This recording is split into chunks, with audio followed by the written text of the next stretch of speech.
Welcome मेरे प्यारे बच्चों। आज हम आगे क्वेश्चन नंबर 6 ऑफ एक्सरसाइज 7.1। तो चलिए, name the type of coordinators formed if any of the following points and give reasons. हमें बच्चों फाइंड करना है कि ये जो कोऑर्डिनेट्स हैं ये कौन से कोऑर्डिनेटर बनाएंगे।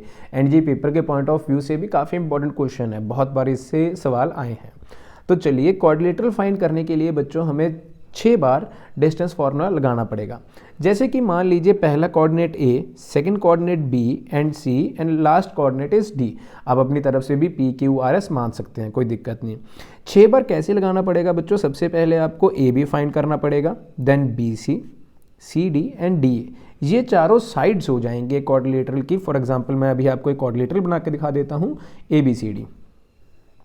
मान लीजिए ये एक पॉइंट है ए जिसके कोऑर्डिनेट्स हैं -1 -2 एंड ये सेकंड पॉइंट इज बी, इसके कोऑर्डिनेट्स हैं 1, 0 and this is a third coordinate जिसके पॉइंट्स हैं -1, 2 and at last the D coordinate. थोड़ा सा बच्चों ये बाहर जाएगा, सी कोऑर्डिनेट आप देख लीजिएगा।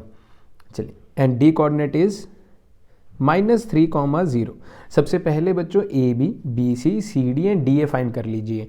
अब क्वाड्रिलेटरल्स होते हैं बच्चों 4 तरह के, स्क्वायर, रोहम्बस। ये पार्ट मैंने इंट्रोडक्शन में भी काफ़ी अच्छे से समझाया था, लेकिन कई बच्चों ने वो मिस कर दिया अगर, तो मैं यहाँ दोबारा समझा देता हूँ। Square, rhombus, rectangle and parallelogram. अब बच्चों अगर आपने A B C D and D A निकाला और वो सभी सेम आए, A B is equal to B C is equal to C D is equal to D A अगर आए, तो आपके पास 2 केसेस हो जाएंगे बच्चों, स्क्वायर एंड रोहम्बस के। अब इन दोनों में से वो क्वाड्रिलेटरल कौन सा होगा? क्वाड्रिलेटरल होती है 4 साइडेड फिगर। वो निकालने के लिए आपको 2 और साइड्स निकालनी पड़ेंगी जो हो जाएंगी A C and B D, which are also known to be diagonals of this quadrilateral. So हमें A C and B D भी निकालना पड़ेगा। If A C is equal to B D तो मैं लिख दूंगा कि वो स्क्वायर है, बट अगर ए सी बी डी के बराबर नहीं होगा तो मैं लिख दूंगा कि वो रोहम्बस है। उसी तरह अगर मैंने ये चारों साइड्स निकाली और A B is equal to C D आया, लेकिन ए बी की वैल्यू बी सी के बराबर नहीं आई, ए बी की वैल्यू उसके सामने वाले के बराबर आई, और तो और बी सी की वैल्यू जब मैंने बी सी निकाला था उसकी वैल्यू उसके सामने वाले के बराबर आई, ए डी। तो हमारे पास फिर से 2 केसेस बन जाएंगे, that is rectangle and parallelogram. अब इन दोनों में से भी डिफरेंशिएशन वैसे ही होगा बच्चों, डायगोनल्स निकालने पड़ेंगे। अगर डायगोनल सेम आए तो that will be the rectangle, और अगर डायगोनल सेम नहीं आए तो that will be the parallelogram. Very easy. अब हम निकालना शुरू करते हैं। 6 बार डिस्टेंस फार्मूला लगाएंगे, 6 कोऑर्डिनेट्स निकालेंगे, डिस्टेंसेस। तो चलिए, सबसे पहले बच्चों ए बी निकालने की शुरुआत करते हैं। ए बी कैसे निकालें? ए बी तो फॉर्मूला, डिस्टेंस फार्मूला आपको मालूम होगा, x2 माइनस x1 का whole square plus y2 minus y1 का होल स्क्वायर एंड ऊपर स्क्वायर रूट। अब यहाँ x2 क्या है बच्चों? 1 एंड माइनस ऑफ -1 इज +1, तो मैं फाइनली +1 लिख रहा हूँ। कई बच्चों को डाउट होगा कि +1 कैसे लिखा। देखिए, 1 माइनस ऑफ -1 था, तो माइनस माइनस क्या हो गया? प्लस हो गया। देखिए, x2 minus x1, so it will become +1। मैंने डायरेक्टली लिख दिया। प्लस 0 माइनस ऑफ -2 क्या हो जाएगा बच्चों? 2 हो जाएगा। बिल्कुल ठीक, 0 + 2 is a whole square and ऊपर रूट। 1 + 1 का स्क्वायर बच्चों 2 हो जाएगा, 2 का स्क्वायर 4 एंड यहाँ भी 2 का स्क्वायर क्या हो जाएगा? 4। So final answer will be equal to √8, जिसको मैं 2√2 की फॉर्म में भी लिख सकता हूँ। तो मेरे पास एक वैल्यू ए बी की आ गई, 2√2 units. Second value of B C निकालने के लिए 2 माइनस 0 यानी कि 2 का होल स्क्वायर प्लस -1 माइनस 1 का होल स्क्वायर एंड ऊपर रूट। तो ये बन जाएगा 2 का होल स्क्वायर 4, यहाँ भी रूट लगा लीजिएगा। 4 माइनस माइनस बच्चों प्लस हो जाएगा, जिसकी वैल्यू आएगी -2। देखिए, माइनस माइनस होता प्लस है, लेकिन साइन माइनस का ही। So this will become 4 and 4। अब -2 इंटू अगर -2 करूंगा तो ये बन जाएगा प्लस का 4। कैसे? देखिए, 2 2 ज़ा 4 and minus minus will become plus. तो यहाँ मैं प्लस का 4 लिख सकता हूँ। ये भी बच्चों √8 बन जाएगा, which will be equal to 2√2 units. Now third distance formula, that is equal to C D. तो सी डी में लगाने के लिए -1 तो ये बन जाएगा -1 - 1 का whole square plus 2 - 0 so it will become like 2 minus 0 का होल स्क्वायर एंड ऊपर square root, this will become 4 plus 4। देखिए 4 कैसे आया, 2 2 जैसे ऊपर किया था वैसे ही है, तो थोड़ा सा मैं जल्दी चल रहा हूँ क्योंकि वीडियो थोड़ी सी लेंथी ना हो जाए। 4 plus 4 is 8, so it will become 2 root 2 units again. Now I am sure कि AD निकालूंगा तो वो भी 2 रूट 2 यूनिट्स ही आएगा, बिकॉज ये है तो एक स्क्वायर, लेकिन स्क्वायर या रोम्बस मतलब कि चारों साइड्स तो सेम आ जाएंगी, बट स्क्वायर है या रोम्बस उसके लिए मुझे अलग से साइड्स निकालनी पड़ेंगी, लेकिन मुझे प्रोसीजर जो स्टेप्स होंगे वो सभी फॉलो करने पड़ेंगे, डायरेक्टली मैं ऐसे शो नहीं कर सकता कुछ भी। तो DA का भी यूनिट्स निकालते हैं बच्चों। -3 एंड +1 विल इक्वल टू, देखिए यहाँ -3 and +1, this will become 2 whole square and another 2 whole square, so it will be equal to √8 आ जाएगा बच्चों। डायरेक्टली लिख दीजिए 2 रूट 2 यूनिट्स। अब चलते हैं बच्चों नेक्स्ट पेज पे। तो देखिए AB is equal to BC is equal to CD is equal to DA सभी बराबर आए, which will be equal to 2 root 2 units. अब हमें फाइंड क्या करना है, AC एंड BD। अभी हमारे पास दो पॉसिबिलिटीज़ है ना बच्चों, स्क्वायर एंड रोम्बस की। मैंने वो पॉसिबिलिटीज़ दूर करने के लिए दोबारा से डिस्टेंस फॉर्मूला लगाऊंगा AC। तो सबसे पहले AC फाइंड करते हैं बच्चों। कोऑर्डिनेट्स मुझे दोबारा से लिखने पड़ेंगे। A is equal to -1 -2, B is equal to 1, 0, C is equal to -1, 2 and D is equal to -3, 0। So AC is equal to -1 and -1 का होल स्क्वायर प्लस, सॉरी यहाँ +1 हो जाएगा, माइनस माइनस प्लस एंड 2 + 2 का whole square root. मैंने C और A के बीच में distance formula लगाया, it will become 0 and 2 + 2 is 4, तो ये बन जाएगा √16। √16 का आंसर आएगा बच्चों 4 यूनिट्स। फाइनली मैं लास्ट अपना निकालने लगा हूँ distance formula, which will be BD। -3 and -1 whole square plus 0 - 0 is 0। Final answer will be equal to 4 whole square plus 0। 0 का स्क्वायर भी करेंगे बच्चों 0 ही आएगा, तो इसका आंसर फाइनल आएगा √16 इज इक्वल टू 4 यूनिट्स। तो बच्चों हमें पता लग गया कि AC is equal to BD के बराबर है। हेंस सभी साइड्स भी इक्वल आई, डायगोनल्स भी इक्वल आए, तो hence ABCD is a square. Very easily ये आंसर आपके पास आ गया।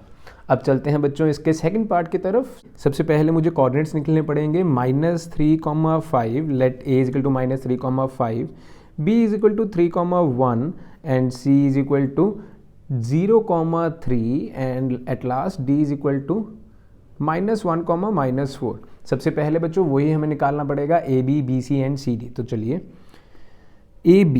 EB में डिस्टेंस फॉर्मूला बच्चों 3 -3, देखिए x2 - x1 whole square plus 1 - 5 whole square and root. तो माइनस माइनस क्या हो जाएगा बच्चों, अभी आपको मालूम है 3 plus 1 - 5 is -4 whole square and ऊपर रूट। 3 3 ज़ा 9, 9 का 3 + 3 बच्चों 6, सॉरी 9 में मल्टीप्लाई कर दिया, प्लस करना था। 3 + 3 is 6 एंड 4 का स्क्वायर बच्चों 16 हो जाएगा। फाइनली आंसर जो आएगा दैट इज 36 + 16 रूट। 36 + 16 करेंगे बच्चों 52 आ जाएगा आंसर। एंड 52 का अगर रूट आपको निकालना आता है तो दैट्स वेरी गुड, वरना आप एलसीएम लेके निकाल सकते हो। आंसर आएगा 2 रूट 13 यूनिट्स। तो चलिए मेरे पास एक टर्म तो आ गई AB 2 root 13 units. Second term find करते हैं BC। तो इसमें बच्चों फॉर्मूला लगेगा 0 - 3 whole square, x2 - x1 and 3 - 1 whole square. तो इसका आंसर बनेगा बच्चों 3 का whole square is 9 and 3 - 1 is 2, 2 का होल स्क्वायर इज 4, 9 + 4 इज √13। तो ये आंसर आएगा √13। देखिए अभी साइड्स तो इक्वल नहीं आई, तो मुझे लगता है ये रेक्टेंगल या एक पैरेललोग्राम में से कुछ होगा। तो चलिए प्रोसीजर जो है हमें वो फॉलो तो करना पड़ेगा। CD का हम डिस्टेंस फॉर्मूला लगाते हैं, -1 - 0, so it will become only 1 and -4 - 3 it will become 7, so it will like 1 square plus -7 square, so 1 square is 1 and 7 7s are 49, because 7 7s are 49। बच्चों इसका आंसर तो आ जाएगा √50, लेकिन ये तो अब तीनों साइड्स ही सेम नहीं है, तो अगर तो आप करना चाहते हो इसके आगे, देखिए कोई भी साइड सेम ही नहीं आ रही, मुझे एटलीस्ट 2 साइड्स तो सेम चाहिए थी ना, या तो सामने वाली या तो सभी साइड सेम होती है। अगर कोई ऐसा केस आ जाए तो आप लिख सकते हो हैंस। वैसे तो अगर आप फाइंड करना चाहो बच्चों DA कर सकते हो, लेकिन अगर आप फाइंड नहीं भी करोगे तो भी आपको आंसर तो मालूम पड़ गया है, टीचर कोई गलत नहीं करेगा, आप बगावत कर सकते हो अगर गलत करेंगे तो चलिए hence ABCD does not form any quadrilateral, does not form any quadrilateral. तो ये कोई क्वाड्रिलेटरल फॉर्म ही नहीं करेगा बिकॉज इनकी वैल्यूज जो है सिमिलर नहीं है। बच्चों अब हम कर रहे हैं इसका पार्ट नंबर 3। देखिए मैंने पहले ही कोऑर्डिनेट्स लिख लिए, A 4,5, B 7,6, C जो हमने मान लिया 4,3 and let D is equal to 1,2। तो सबसे पहले डिस्टेंस बिटवीन AB फॉर्मूला में ऑलरेडी काफ़ी बार लगा चुका तो अब की बार नहीं लगाऊंगा। 7 - 4 whole square plus 6 - 5 whole square and ऊपर square root. 7 - 4 is 3, 3 3 is 9 and 6 - 5 is 1, 1 + 1 is 1। तो final answer will be like √10 units root डाल लेना बच्चों, वरना ना कई टीचर्स इसके नंबर काट लेते हैं और कुछ नहीं। नाउ BC के बीच में डिस्टेंस निकालते हैं, 4 - 7 whole square plus 3 - 6 whole square ऊपर square root. 4 - 7 is -3 and 3 3 is 9 and this is also 3 3 3 is 9। तो final answer will be like √18 units। Then we have to find the distance between CD, that will be 1 - 4 whole square plus 2 - 3 whole square ऊपर square root। 1 - 4 is 3, 3 3 is 9, 2 - 3 is 1, 1 1 is 1 and this will come like √10 units। अब मुझे लग रहा है ये बच्चों rectangle या parallelogram में से कोई एक चीज़ हो सकती है, देखते हैं अभी। DA के बीच में डिस्टेंस निकालेंगे 1 - 4, 2 - 5 whole square upon under square root. 1 - 4 is 3, 3 3 is 9, 2 - 4 is 3 and 3 3 is 9, उसका होल स्क्वायर भी कर दिया बच्चों, √18 यूनिट्स। तो श्योरली ये एक रेक्टेंगल या पैरेललोग्राम है, लेकिन अब रेक्टेंगल और पैरेललोग्राम में से कौन सा है, उसके लिए हमें डायगोनल्स का root AC and BD find करना पड़ेगा। Distance between AC is 4 - 4, sorry मैंने पहले ही 0 लिख दिया, 4 - 4 एंड 3 - 5। 0 का स्क्वायर कुछ भी करे तो 0 ही रहेगा। 3 - 5 is 2, 2 2 is 4, so it will be 2 units। Now we have to find BD will be 1 - 7 whole square plus 2 - 6 whole square। 1 - 7 is 6, 6 6 is 36, 2 - 6 is 4, 4 4 is 16। So final answer will be like 52 units. तो बच्चों diagonals obviously बात है same नहीं आ रहे, hence हम ये लिख सकते हैं ABCD is a parallelogram because AB is equal to BC। देखिए AB जो है वो CD के बराबर है एंड BC जो है वो DA के बराबर है and AC is not equal to BD। तो इससे हमें ये पता लगता है कि ये जो फिगर क्वाड्रिलेटरल आएगा दिस इज अ पैरेललोग्राम। अगर वीडियो अच्छी लगे तो लाइक ज़रूर करना बच्चों, चैनल को भी सब्सक्राइब ज़रूर कर देना, अपने दोस्तों के साथ ज़रूर शेयर कीजिएगा। मिलते हैं नेक्स्ट क्वेश्चन के साथ और भी बढ़िया तरीके से। बाय।